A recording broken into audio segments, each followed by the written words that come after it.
لو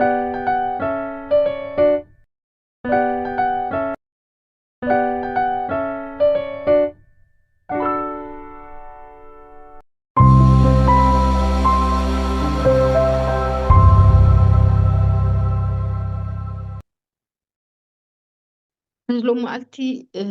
زحلف منفس قدوس بتنفاس برينا نينا لو معلتي منفس قدوس بحوي زبل نرينا قطر خلته منفس قدوس بحوي كل سجلت ألو بهرتاتنا نريو زلنا حوي أزدي برتوع حيد زلو زحلفو دما النقرات كم زي نبرز قبر زبالعي قلب زعب حوي أب مزح قدوسنا خمزلو شعو እግዚአብሔር ካብ ሰማይ ኣብ ልዕሊ ሰዶምን ጎመራን ካብ እግዚአብሔር ዲንን ሓውና ዝነመ ነዘን ከተማታት እዚአንን ንኩሉ ጎልጎልን ኣብተን ከተማታት ዝነበሩ ኩሎምን ንቡቕሊ ምድርን ገልበጦ ይብለና ዘፍጥረት 19:24 እንደገና ሽዑ ንጉስ በሲድራቅን ሚሳቅን ዓብድናጎን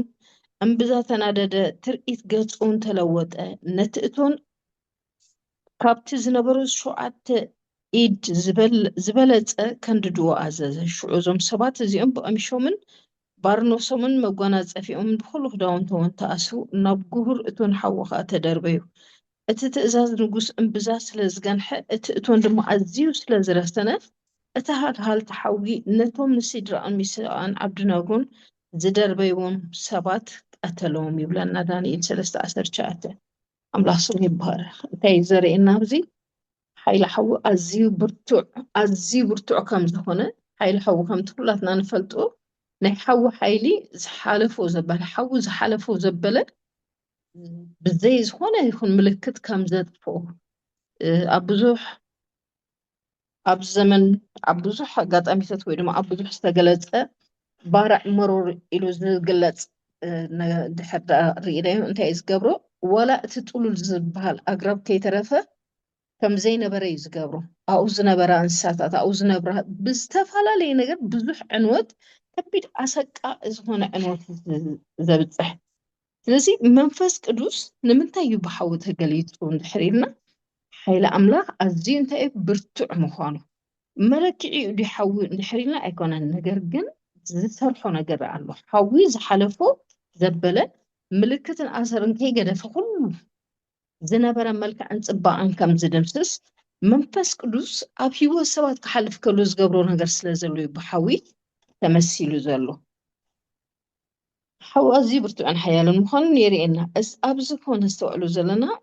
مس منفس قدوس أبخمينا نرجعو زبلي حوز حلفو زخون مسؤو أبزنبرة نقرات ملكة أحد جني كم ولما منفس قدوس نحاتات أمان زتصري كم ورق بحوز خلا بخمز ما يكلت بار بك كمتي حوز حلفو زبلا ملكة أسر كي حدا ملو بملو زرقو منفس قدوس أبانا مسحدر أفتم بسمو زأمنو أفتم نعوز تقبلو بسمو زأمنو بكريستوس زأمنو تقبلون مس حدرة منفس قدوس أب هيوت نفس وكف أمان الزلو كل نيحات حسر نيحات هيوت كم زين برجيرون تيجبرو بتحوي منفس قدوس يقعد له أملاح سمي يبارخ معاسيت أفيو معاسيت كم زعينة بحر كوينيرو كم زك كوينيرو كبهال سبات نسمينا انت هنا جن منفس قدوس ما حدا روز جبرو منفس قدوس أبو زلو سبجن نن معلتي إنها تري إنها تخلع يخلع إنها دمق أي دمق نسبات دمق مسكر كوينو يقلت أملاخ سموس تمسكن يخون التم على لسان حوز مسل دمق ترى أب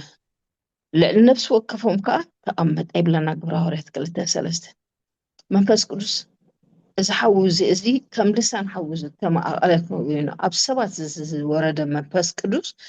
نتوم سوات انتي جيرومي كم تخلاتنا نفلتو لويت ومي كاري سبي جيروم إذا أبدك مزمور يسوس تقلت أبغى تحوي نبتي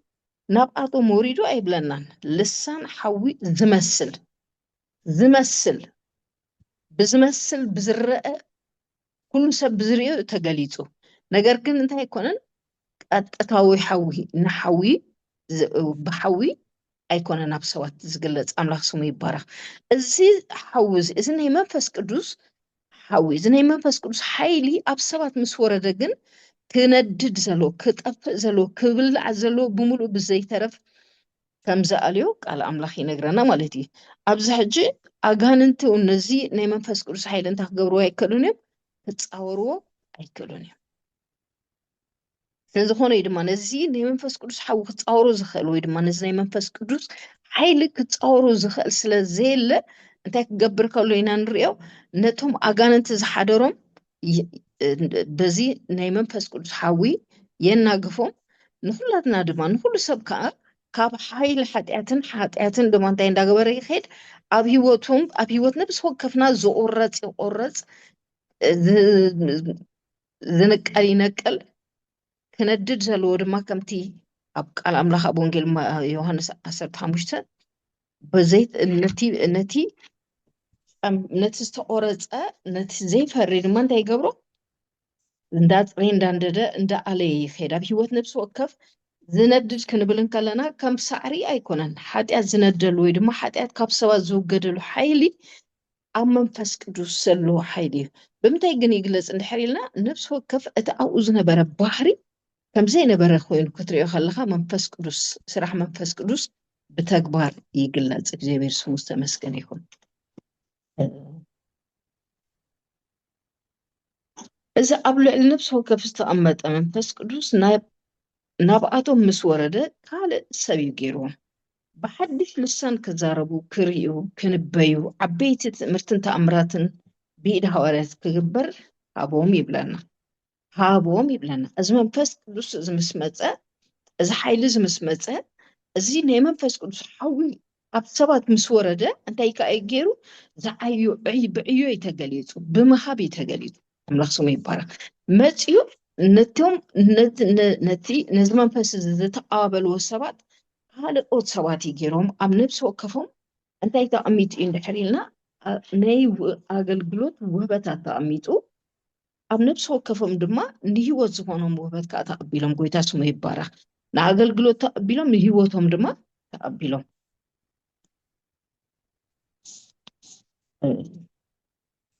ዮሃንስ እውን ከምዚ ኢሉ ኣሎ ኣነስ ንንስሓ ብማ የጥምቐኩም ኣለኹ እቲ ድሕረይ ዝመፅእ ግና ካባይ ይሕይል እዩ። ኣነስ ዓሳ እኳ ክፀውር ኣይበቅዕን ንሱ ብመንፈስ ቅዱስን ብሓውን ከጥምቐኩም እዩ። ማቴዎስ 3:10-12 ኣብ ጠቕሲ 12 ዘሎ ሓሳብ ብዝያዳ ንዕዮ መንፈስ ቅዱስ ኣብ ሂወት ኣማኒ ኣጉሊሑ የርእየና። ከምዚ ድማ ይብል ዓውዱ ዘፅርየሉ መስአ ኣብ ኢዱ ኣለዎ፣ ስርናዩ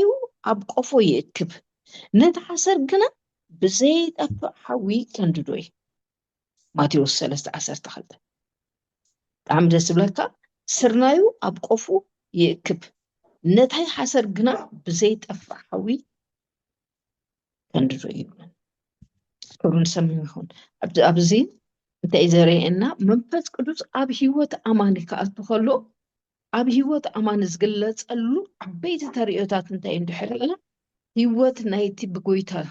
ዘሎ ሰብ ይልውጦ። ኣብኡ ድማ እንታይ የቐምጥ ናይ እግዚኣብሔር ዝኾነ ነገር የቐምጥ ውህበታት ይህብ እሞ እቲ ውህበታት ድማ ንእግዚኣብሔር ዝገልፀሉ ትምህርትን ተኣምራትን ብኡ ይግበር። ክብርን ኣምላኽ ይኹን። ስለዚ ናይ መንፈስ ቅዱስ ሓዊ ክመፅእ ከሎ ወይ ድማ ናይ መንፈስ ቅዱስ ሓይሊ ክመፅእ ከሎ እንታይ እዩ ዝገብር ኣብ ሰባት እንድሕር ኢልና መንነትን ታሪክን ሰባት ይልውጥ። ንእግዚኣብሔር ዝኾኑ ሰባት ድማ ይቅድስ፣ ይፈሊ፣ የፅሪ፣ ይዓይ ድማ ኣብ ሂወት ነብሲ ወከፍ ከዓ ከምቲ ኣብ ዝሓለፈ ዝረኣናዮ ህንፃ ኣምላኽ ኮይኑ ሰብ ኣምላኽ ዝነብረሉ ኣምላኽ ዝቕመጠሉ ህንፃ ገይሩ ድማ ይዓዩ። ስለዚ መንፈስ ቅዱስ ብዝረአ ነገር እኳ ኣብ ሰባት እንተተገለፀ ብልሳን ሓዊ ዝመስል እኳ እንተተገለፀ ኣብ ሃዋርያት በዚ ተገሊፁ በዚ ክወርድ ከሎ ኣባና ድማ ነቲ ዝተቐበለ ዘበለ ብምንታይ እዩ ዝግለፅ? ኣቦ ኢልና እንፅዋዕሉ መሰል መንፈስ ውሉድነት ይውሃበና እሞ እዚ መንፈስ እዚ ኣባና ምስ ሓደረ ኩሉ ግዜ እንታይ ብምንታይ እዩ ዝፍለጥ እንድሕር ኢልና እቲ ኣባና ዝሓደረ መንፈስ ካልእ ሰብ ገይሩ نسب مقيارو ويدما قال اسب جيرو سريحو نأملاخ سفراز هو محدر زخوم السب جيرو يتايز قبرو أبقر ما أملاخ زاريو ندي أبانا أنا حاتياتي وات حاسر زخونا أتحساسبا كل بزيت أفحا وهندلوي إذا أب نفس وكف زلو منفس كدوس هانسا بزندد مليسو زت أفا أيكونا كل جدي ذات رينان زخولانا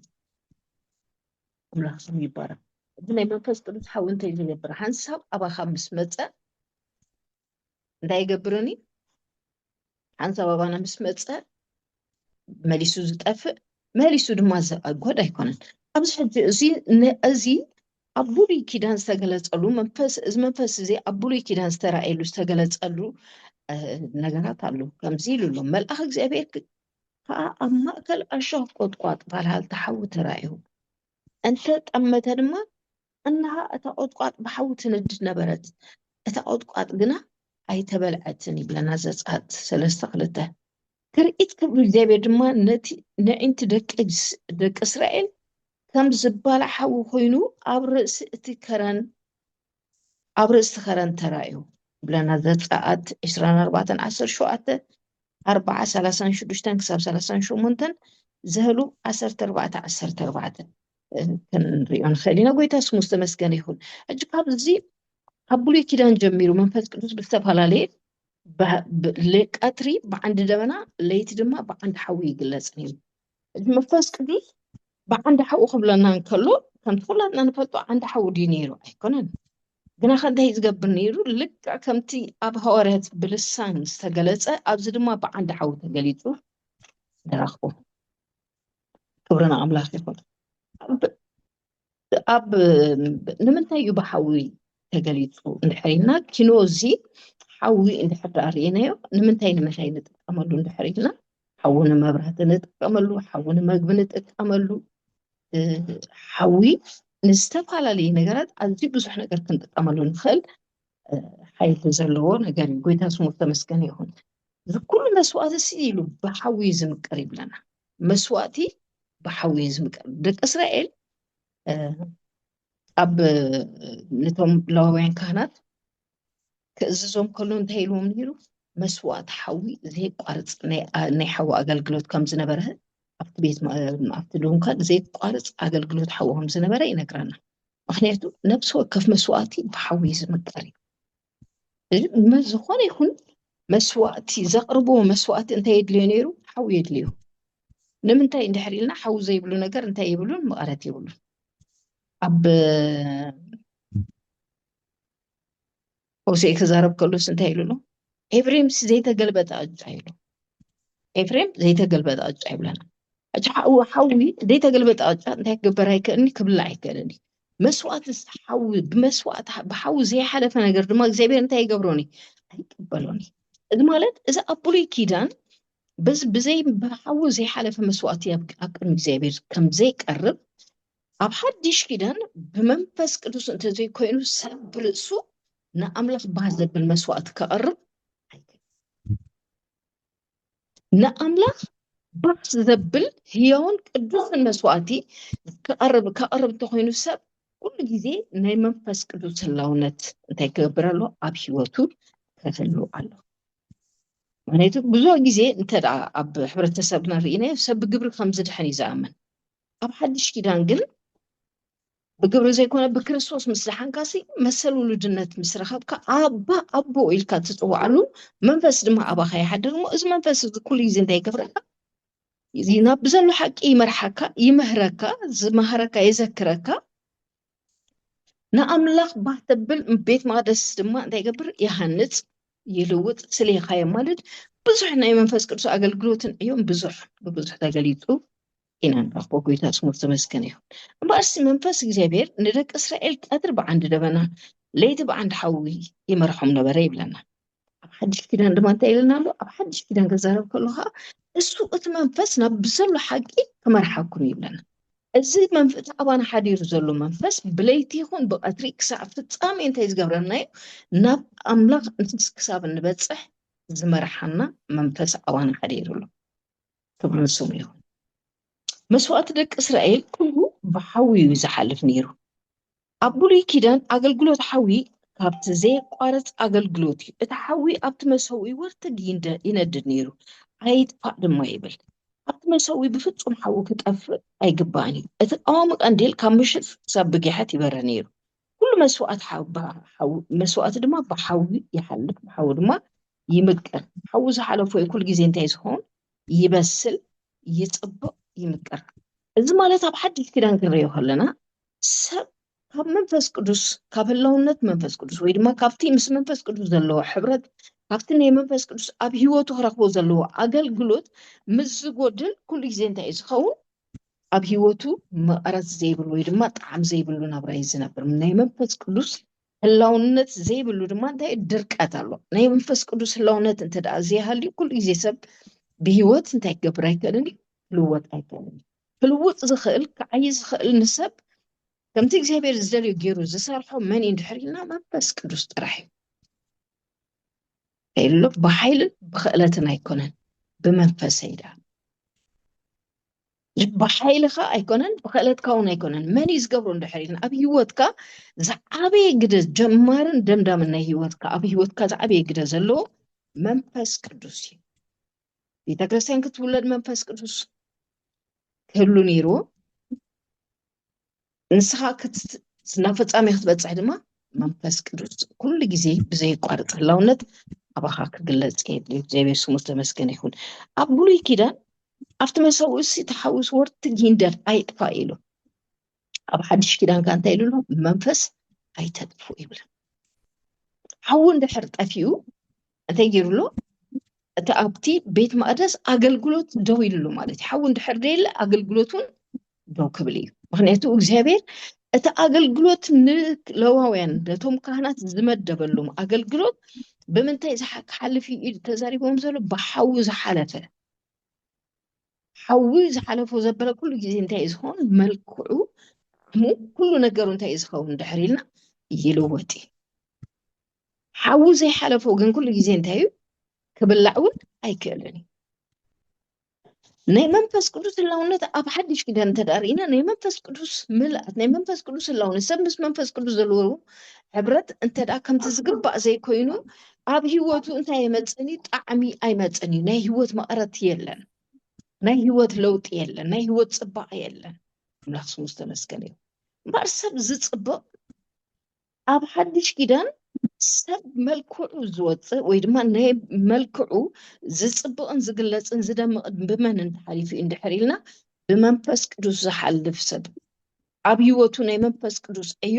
ወይ ድማ ምስ መንፈስ ቅዱስ ዘለዎ ሕብረት ኣዝዩ ድልዱል ተዳ ኮይኑ እዚ ሰብ እዚ ናይ ግድን እንታይ ክኸውን ክልወጥ ናይ መንፈስ ቅዱስ እዩ ኣብ ሂወቱ ድማ ክንፀባረቕ እዩ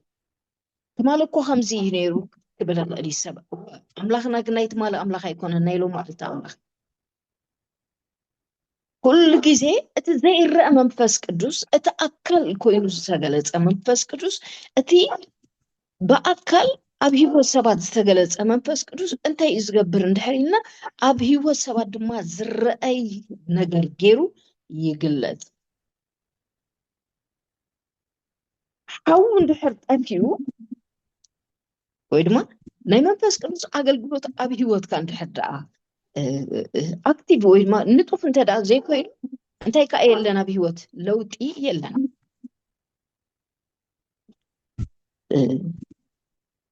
እቲ ሓዊ ክነድድ ኣብ ለዋውያን ምዕራፍ ሓደ እሲ እንታይ ኢሉ ኣሎ እግዚአብሔር ንሙሴ ፀውዖ ካብቲ ድንኳን ምርካብ ድማ ከምዚ ኢሉ ተዛረቡ ንደቂ እስራኤል ተዛረቦም በሎም ከዓ ካብኻትኩም ሰብ ንእግዚአብሔር መስዋእቲ ምስ ዘቕርብ መስዋእትኩም ካብ ማል ካብ ኣሓን ካብ ጤለ በጊዕና ቀርብ እቲ ዝሓርር መስዋእቲ ካብ ኣሓ እንተኾነ ጎደሎ ዘይብሉ ተባዕታይ የቕርብ እሞ ኣብ ቅድሚ እግዚኣብሔር ፍትው ክኸውን ናብ ኣብ ደገ ድንኳን ንምርኻብ የቕርቦ ኣብ ርእሲ እቲ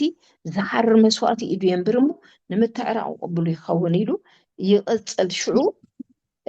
እንታይ ኢሉ ነቲ ዝሓርር ኣብ ጣቕስ 5 ሶሪ ኣብ 7 ሕልፍ ኢለ ከንብቤ ደቂ ኣሮን እቲ ካህን ድማ ኣብ መሰዊዕ ሓዊ ይእጎዱ ኣብ ልዕሊ እቲ ሓዊ ከዓ ዕንጨይቲ ይፀፍፅፉ በኣር ሕጂ ሓዊ ክህሉ ተኮይኑ ኩሉ ግዜ እንታይ ክህሉ ኣለዎ ዕንጨይቲ ክህሉ ኣለዎ ሓዊ ክህሉ ሓዊ እንተደኣ ዕንጨይቲ ዘይለ ሓዊ የለን ምክንያቱ ሓዊ بينو زرعي نجار زي كونس ناي أنشيتي بمندان ناي زندر أنشيتي وتيتي توتيت عمنتين هنري حاول خمزلو بمنتين هنري عند حرينا زغلت زرعي نجار زندر نجار كلهم كله حاول خمزلو نري أملاك سمي بار أنشيتي تزا زي هادي كنا تاكلوا هيكلني حاول كله هيكلني إذا مالت أبي هو أماني بزعبا منفس قدوس يكون بزعبا قال أملاك انت دا أفلطو زي بالكفلت تدا زي بالكفن كانت يتقبر هيتخالني خا هاليلويا فلطت انت زي لا ناي منفس قدوس አገልግሎቱን አይከሉኒ ማለት መንፈስ ቅዱስ ቃል እግዚአብሔር ብዝፈለጥናዮ ቃል እግዚአብሔር ብዝተጠጋዕናዮ አው ብዝጠበቅና መጠን እናንተ ይንገብሮና አምላክ ንፈልጦ ንመንፈስ ቅዱስ ንፈልጦ አባጌ ድምጽ ይሰማዕ ይሉ ድምጽ አምላክ ሰማዕ እንተ ኮይንካ እንታይ ከድልየካ ምስኡ ጊዜ መውሰድ ከድልየካ مسؤ على المحضر كدليك كاوت تفليخا قمت تقبر يتخالني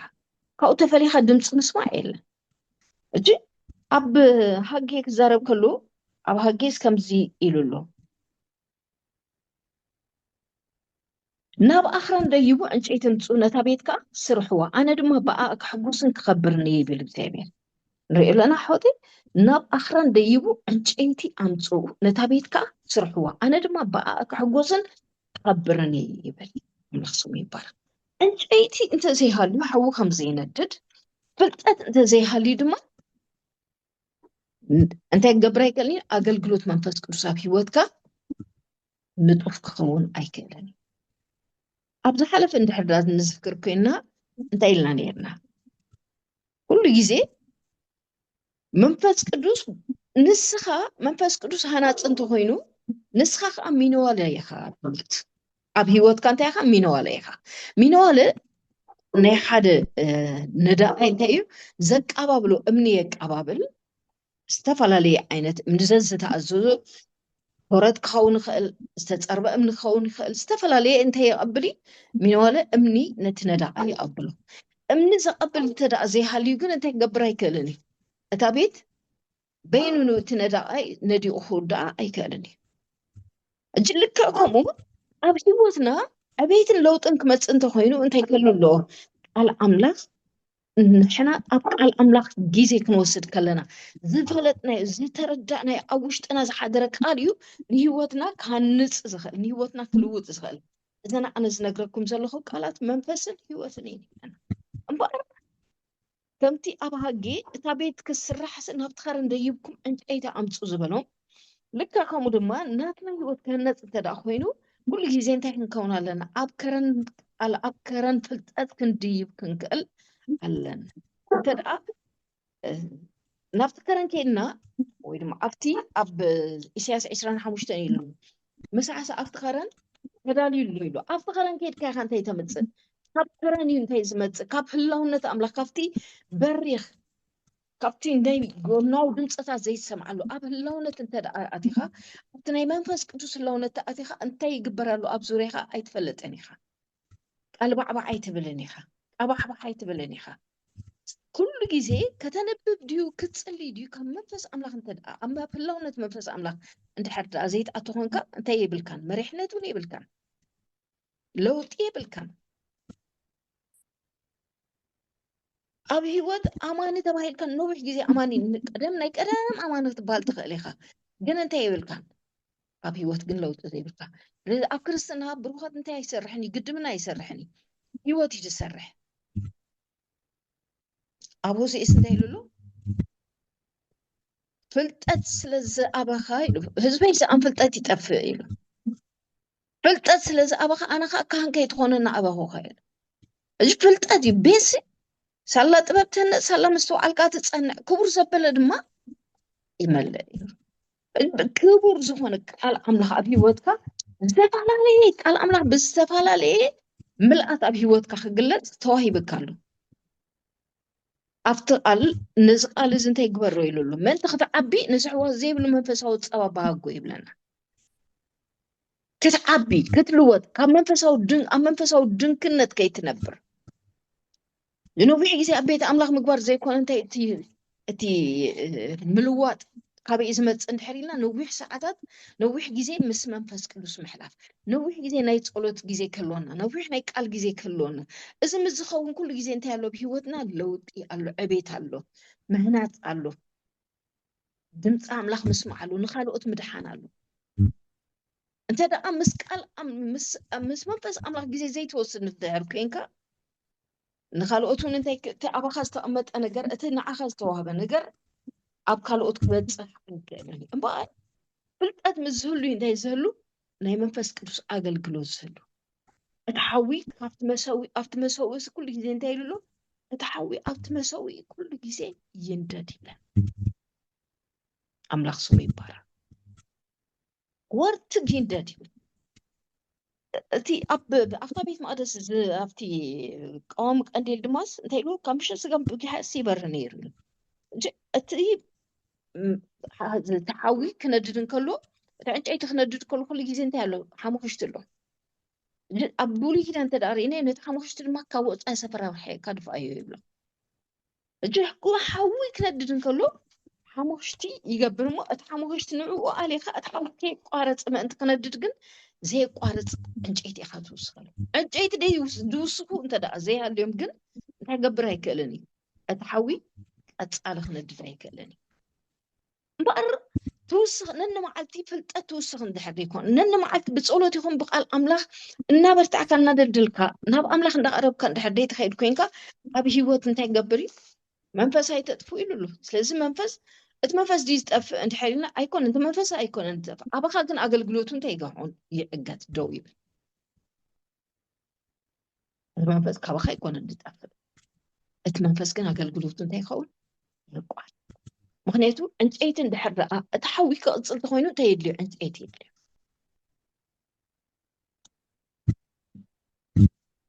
اتي قام قندي الكبر تدا خوين كل غيزه انت يكدلي زيت خدلي زيت ابزح لفري نينا تزيتي رينا يونينا كل جزء زيت اللي حد يبلو تو أو ما عندي اللي تاك براي كأني كبر راي كأني زيت اللي حد كود قبل كله زيت زجبر اللون ده كون زيت تمليء كقرب كله جن كل جزء زي قارص أقل كلوتي إذا ما لف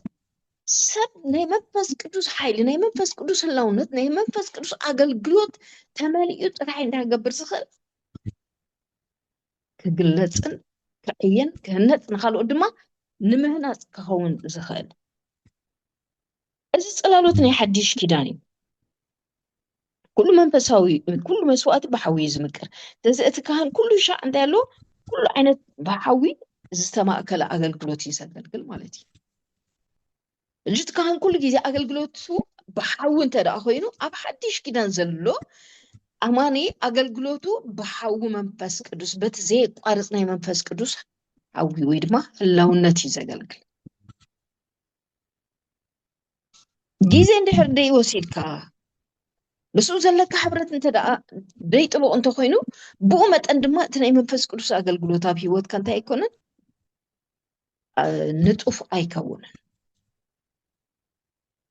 برا بهوتنا نزحول كم يكمزلو كم فتشو يدلينا عوي عند حرلو حمخشتي قالو اتحمخشتو لجزي زتصرق عند حر كوينو اتحاو دما انت يكونني ايقارصني حمخشت عند حر تمليو جن اتحاو انت يقبرني ندد ايكلني كم تزقبا كوينو اينددني كتصري كلو انت يزخون اتحوي تندد زخل رينا يلنا عند حد ريناسي أبتون زلو أبتون حاوت أقدرلو أتون أتقال عند حد تتقاملو كين كأتحمقش عند حد زي تملي تتسجدون انت كهون ايكلني تحوي كم تزقبا كوينو ندد ايكلني شو أديتا تنتين زقبر عند حد رينين بدما كلاتنا أديتا زخونا تحوك ندد انتينا نقبر بنجيرو ندد تخوين نتحمش تجيحيت كتوب لك كل جزء أب حتى تندحر ناي حتى جودز هون يكون سبب أب حتى جزء انت كوسد فقرنا زي كوينو نن معلتي زات ريون دحر كوينتي ناي حتى يوت ناي حتى تحسس والناس ري زخيت تدا كوينو حمخت ان علي زخيت كوين زي قارص حوي هلو أبي وتو بجدي كل جزء أنت أي تمس أنت يقبل أتحوخ وتصل كل جزء أفتكرن كيد كان تيقبل أفتكرن الأملاخ ديب أفتكرن كيد كأنت أي تأمس موسى نفتخرن مسكده انت حيزو يمت اندحرينا ندك اسرائيل سقاب زي زيك زمرحهم ندك اسرائيل استقبل وقت علي حيزو وريدو 4 معالتي نفتخرن مس دايما انت حيزو وريدو قالي حيزو وريدو كل جزء انتي نتي نمنفس قدوس اب هيوت كخسرو زخل ነገር እንታይ እንድሕሪልና ኩሉ ግዜ ኣሰብክ ክወድቕ ይኽእል ክትስእ ድማ ይኽእል ዘተስእ መንፈስ ኣሎ ምሳኻ ክትጋገይ ትኽእል ክትእረም ድማ ትኽእል ንምንታይ ዝእርም መንፈስ ኣሎ ዝረትዕ መንፈስ ቅዱስ ኣሎ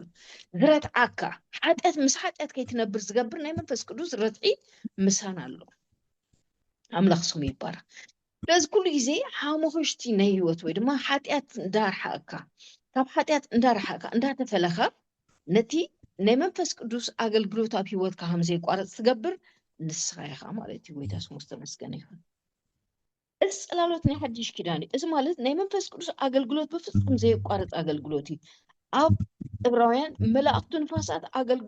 ኣገልግሎት እውን ሃላህልቲ ሓዊ ይገብር ይብለና ባር ክርስቲያን ብምንታይ እዩ ዘገልግል እንድሕር ኢልና ብሓዊ ኢኻ ተገልግል ናይ መንፈስ ቅዱስ ሓዊ ናይ መንፈስ ቅዱስ ለውነት ብናይ መንፈስ ቅዱስ ቃዓት ኢኻ ተገልግል ሰብ ብርእሱ ኣብ ሓድሽ ኪዳን ከገልግል ኣይክእልን እዩ ኩሉ ነገር ብመን እዩ ዝግበር እንድሕር ኢልና እቲ ኣባኻ ዝሓደረ መንፈስ እዩ ዝገብሮ ኣብ ሉቃስ ክዛረብ ከሎ እንታይ ኢሉ ኣብ ቅድሚ ነገስታትን ሾማምንትን ደው ምስ ኣቕረብኹምሲ እንታይ ከም ትዛረቡ ኣይትሕሰቡ መንፈስ ኣቦኹም እዩ ኣባኻትኩም ኮይኑ ዝዛረብ እዩ ልክዕ ከምኡ ድማ እዚ ቃል እዚ ኣብ ግብረ ሐዋርያት ተዳርኢናዮ መንፈስ ኣምላኽ መሊእዎም ሕሙማት ይፈውሱ መንፈስ ኣምላኽ መሊእዎም ድማ እንታይ ይገብሩ ነይሮም ኣብ ቅድሚ ነገስታት ብትብዓት ደው ኢሎም ይመልሱ ነይሮም መን እዩ ዝገብሮ ነዚ መን እዩ ዝገብሮ ነይሩ እንድሕር ኢልና ግን ናይ መንፈስ ቅዱስ ኣገልግሎት እዩ እምበር ከመይ እዩ ኣብ ሂወተይ መንፈስ ቅዱስ ከመይ ኣሎ ንጡፍ ድዩ ወይስ ከም ኖርማል ሰብ ኮይንካ ኢኻ ትነብር ዘለኻ እምበርሲ እዚ ብሓዊ ተመሲሉ ዘሎ መንፈስ ቅዱስ ኣብ ሂወት ኣማኒ ዕዩኡ በዚ ሓዊ እዚ ንነፍሲ ወከፍ የፅሪ ይኩልዕ እዚ ዘይረአ ሓዊ ዝረአ ፍረ የርኢ ብግብሩ ድማ ይገሃድ ይብለና እቲ ዘይረአ ሓዊ ኣብ ሂወት ኣማኒ ግን ዕዩኡ እንዳሰርሐ እንታይ ይገብር ዘርኢ ዝግለጽ ነገር ኮይኑ ኢና ንኣኽቦ ጎይታ ስሙ ይባረክ ነፍሲ ወከፍ ብሓዊ ይምቀር እሞ ኢሉ ኩሉ መስዋዕቲ ድማ ብጨው እዩ ዝምቀር ይብለና ኣብ ማሪቆስ እግዚአብሔር ስሙ ዝተመስገነ ይሁን ማሪቆስ 9 ክዛረብ ከሎ ነፍሲ ወከፍ ብሓዊ ዝምቀር እምበር ኣብ ሂወት ነፍሲ ወከፍ ሂወት ኣማኒት ጣዕሚ ክህልዎ እንተደኣ ኮይኑ እንታይ ክህልሎ ናይ መንፈስ ቅዱስ ኣገልግሎት ክህልሎ እዚ ናይ መንፈስ ቅዱስ ኣገልግሎት ኣብ ሂወትና ብግል ክንለማመዶ ዝግባአና ሓደ መንገዲ እዩ ብትምህርቲ ድማ ኩሉ ግዜ ከዓ ናይ ተምሃራይ ልቢ ምስ ዝህልወና ድማ ንምንታይ እዩ ዘእትወና ኣብ ሂወት ለውጢ እናረኸብና ለውጢ እናርኣና እቲ እንሰምዖ ትምህርቲ ብትምህርቲ ብፀሎት ናይ መንፈስ ቅዱስ ኣገልግሎት ኣብ ሂወት ኣማኒ ይግለጥ ዘይቋርፅ ሓዊ ዘይቋርፅ ኣገልግሎት ዘይቋርፅ ናይ ሕብረት ምስ መንፈስ ቅዱስን እንተደኣ ሃልይካ ምስ ኣሕዋትካ ድማ እንታይ ኣለካ ከምኡ ምስ ኣሕዋትካ ዘይቋርፅ ሕብረት ኣሎ ከም ዝብልዕ ጥፍእ ዝብል ሂወት እንተደኣ ሃልይና ግን ብሩኻት እንታይ ይከውን ናይ መንፈስ ቅዱስ ኣገልግሎት ኣብ ሂወትና ንጡፍ እምበር ብሓዊ ዝተገለፀሉ ምክንያት እንታይ እዩ እንድሕር ኢልና ከም ኣቀዲምና ዝረኣናዮ ብሓዊ ዝተገለፀሉ ምክንያት መንፈስ ቅዱስ ኣብ ሂወት ኣማኒ ዘሎ ናይ ሓጢአት ሂወት እናበልዐ እናፅረየ ወሊዑ ኣብ ቅድሚ ኣምላኽ ንኣምላኽ ባህ ዘብል ሂወት ክህልወካ ዝዓዪ ስለዝኾነ እግዚኣብሔር ስሙ ይመስገን ይሁን ሓዊ ኣሰር ከም ዘይገድፍ መንፈስ ቅዱስ ድማ ነታ ማሕበር ኣምላኽ ከፅርያ መንቅብን ዕጣርን ዘይብላ ገይሩ ኣብ ቅድሚ ኣምላኽ ከቅርባ ንሱ ብሕብሪ ተዋሂብና ኣሎ እግዚኣብሔር ስሙ ዝተመስገነ ይሁን ባር ንመንፈስ ቅዱስ ብሓደራ ዝተዋህብና ሰባት ኢና ቀርቡን መንፈስ ቅዱስ ተዋሂብና ኣሎ ጎይታ ስሙ ዝተመስገነ ይሁን ስለዚ ብሩኻት እዚ ብሓዊ ዝብል ንሕና ንገለ ክፋል ኢና ተንኪፍና ዘለና በለፀ ድማ ነቲ ናይ መንፈስ ቅዱስ ኣገልግሎት ኣብ ሂወትና ክገሃድ ክንገብሮ ዘለና ነገር እንታይ እንድሕር ኢልና ግልፅ እዩ ብፀሎትን ብቃልን ምስኡ ግዜ ክንወስድ ይግባአና እግዚአብሔር ይባርክኩም ናይ ሎም መዓልቲ ኣብዚ ኣውዲና ኣለና ተባረኹ።